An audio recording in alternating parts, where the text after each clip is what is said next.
본격적인 팔척귀의 등장에 등골이 싸늘했던 3화였습니다.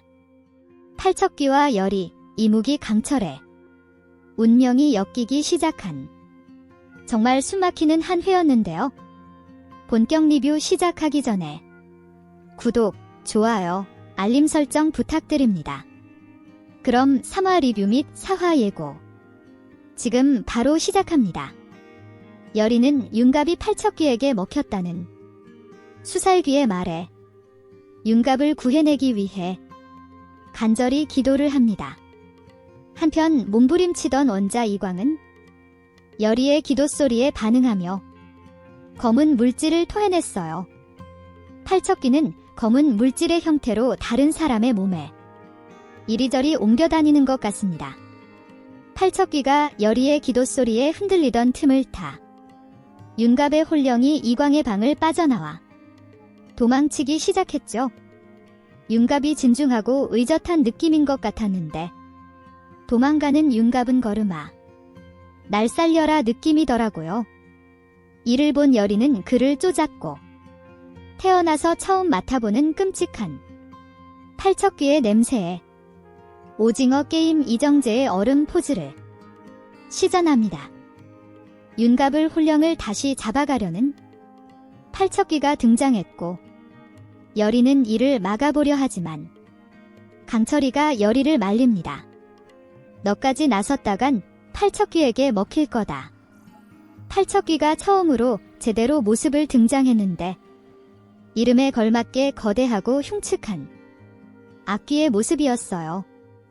한편 대비와 맹인 술사풍사는 팔척귀를 깨워 원자인 이광을 해치우고 영인대군을 세자로 만들 본격적인 계획에 돌입합니다.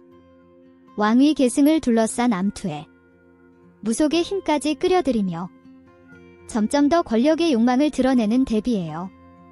그 욕망에 술사풍산까지 합심하여 단순한 정치 게임이 아니라 초자연적인 위험으로 확장됐어요. 맹인 술사풍사는 대비에게 귀신이 원자 몸의 뿌리를 제대로 내렸다고 보고합니다. 죽기 전까지는 빠져나오지 않을 거라는 설명과 함께요. 원자가 죽으면 내 아들 영인대군은 괜찮겠지? 이 질문으로 보아 선왕에게 광증이 있었던 이유를 대비는 알고 있는 것 같아요. 선왕 시절 선왕이 팔척귀에게 원한이 사무칠 만한 악행을 저지른 것 같아요. 그 원한으로 팔척귀가 선왕, 왕, 원자까지 노리고 있는 것 같습니다. 팔척귀의 형상으로 보아 선왕이 왕위가 탐나서 왕위가 유력한 왕족이었던 팔척귀와 가족들을 모략해 불태워서 죽이고 왕위를 차지한 게 아닐까요? 그 모든 과정을 지켜본 대비는 팔척귀의 원한을 이용하여 영인대군을 왕위에 올리려는 계략을 세우고 있는 거죠. 강철이는 열이가 모르고 있던 진실을 털어놓습니다.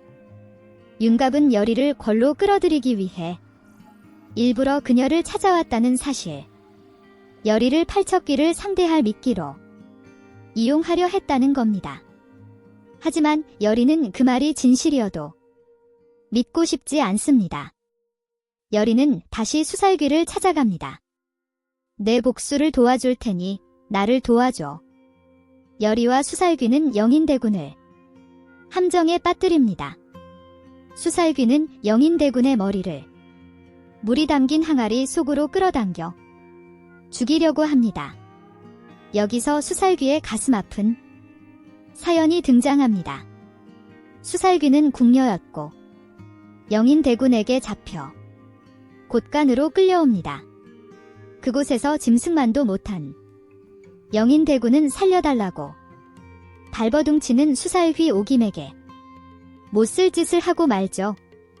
역시 예상은 하고 있었지만 실제로 수살귀의 이야기를 보니 마음이 많이 아파오네요. 주변 사람들은 허둥대며 그를 꺼내려 하지만 소용없었죠. 결정적인 순간 열이가 등장해 항아리를 깨뜨리고 영인대군은 간신히 목숨을 건집니다. 하지만 여리는 그 순간 영인대군이 죽게 될 미래를 엿보게 되죠. 이화에서 뇌피셜을 했었는데 대비와 풍산의 계략으로 팔척귀를 이용한 원자를 죽이려는 계획이 나중에는 영인대군의 죽음을 부르지 않을까 예상해 봅니다. 수살귀는 영인대군을 죽이는 것까지 성공하진 못했지만 복수의 대가로 여리에게 원자의 속적삼이 어디 있는지 알려주죠. 그렇게 속적삼을 손에 넣는데 성공합니다.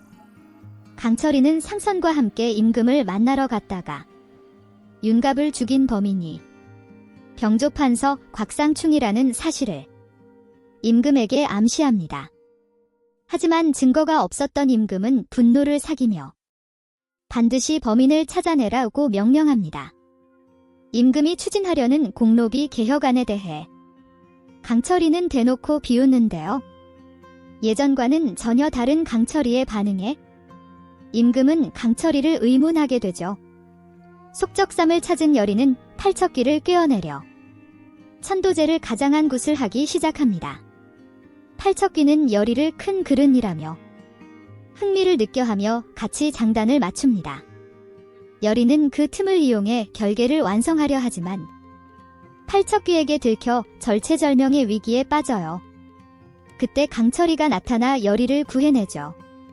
하지만 원자를 뒤쫓아온 임금과 군사들이 강철이와 여리를 향해 화살을 쏘기 시작했는데요. 여리는 급히 금줄 안으로 들어오지 말라고 외치고 강철이는 원자의 목에 칼을 겨누며 임금과 군사들을 막아섭니다. 그 틈에 여리는 의식을 마무리 짓고 팔척귀를 원자 몸 밖으로 빼내는데 성공했어요. 여기서 팔척귀를 없애야 했는데 호위무사가 금줄이 끊는 바람에 팔척귀는 임금의 몸 안으로 들어가고 말죠. 임금 이정이 팔척귀에 잠식당한 채 칼을 뽑아 강철이와 여리를 위협했어요. 임금의 빙의된 팔척귀와 맞서 싸우는 강철이. 팔척귀는 생각보다 강한 강철이 때문에 당황을 하고 그 틈을 타 다시 원자의 몸으로 들어갈 것 같습니다. 그래서 왕은 다시 정신을 차리고 윤갑에게 너의 정체가 뭐냐? 라며 다그치게 되죠. 미신을 믿지 않는 왕은 팔척귀에게 잠식당했던 일을 부정하고 여리와 강철이를 도성 밖으로 쫓아내버립니다. 팔척귀와 맞서 싸울 힘을 가진 강철이를 본 여리는 강철이가 그토록 원하던 자신의 몸을 줄 테니 윤갑을 구해달라고 애원합니다. 팔척귀와 제대로 싸울 준비를 해나가는 여리와 강철이 굿을 할 때 필요한 제대로 된 무구를 얻기 위해 여리와 강철은 가섭스님을 찾아갑니다. 그곳에서 가섭스님과 맞서는 강철. 긴장감 넘치는 장면들이 이어지는데요. 과연 어떤 충격적인 사건이 벌어질지 기대해봐야겠죠? 영상이 재미있으셨다면 좋아요와 구독, 알림 설정까지 잊지 마세요.